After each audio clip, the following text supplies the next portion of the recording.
ഉത്തർപ്രദേശിലെ ബറേലിയിൽ റെയിൽവേ ട്രാക്കിന് സമീപം മതപണ്ഡിതനെ മരിച്ച നിലയിൽ കണ്ടെത്തിയ സംഭവം കൊലപാതകമാണെന്ന് തെളിയിക്കുന്ന നിർണായക വിവരങ്ങൾ പുറത്ത്. ഗോരഖ്പൂരിലെ പള്ളിയിലെ ഇമാമും മദ്രസ അധ്യാപകനുമായ ബീഹാർ കിഷൻഗഞ്ച് സ്വദേശി മൗലാന തൗസീഫ് റാസ മസ്ഹാരിയാണ് ദുരൂഹ സാഹചര്യത്തിൽ കൊല്ലപ്പെട്ടത്.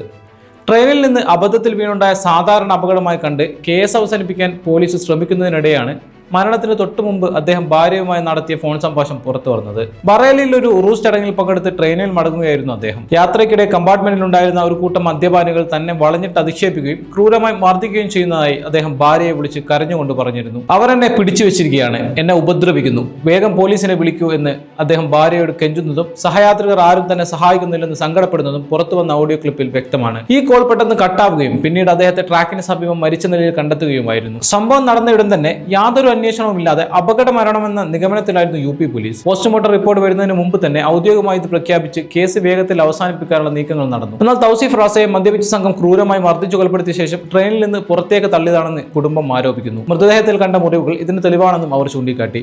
ഫോൺ രേഖകൾ അടക്കമുള്ള തെളിവുകൾ പുറത്തുവരികയും കുടുംബം കൊലപാതക ആരോപണവുമായി രംഗത്തെത്തുകയും ചെയ്തതോടെ പോലീസ് കടുത്ത പ്രതിരോധത്തിലായിരിക്കുകയാണ്.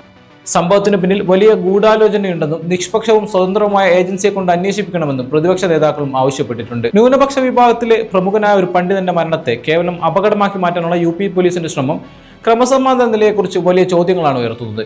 കുടുംബത്തിന്റെയും പ്രതിപക്ഷത്തിന്റെയും കടുത്ത സമ്മർദ്ദങ്ങൾക്കും പ്രതിഷേധങ്ങൾക്കും ഒടുവിൽ കേസിൽ വിശദമായ അന്വേഷണം നടത്താൻ യു.പി. പോലീസ് ഇപ്പോൾ നിർബന്ധിതരായിരിക്കുകയാണ്.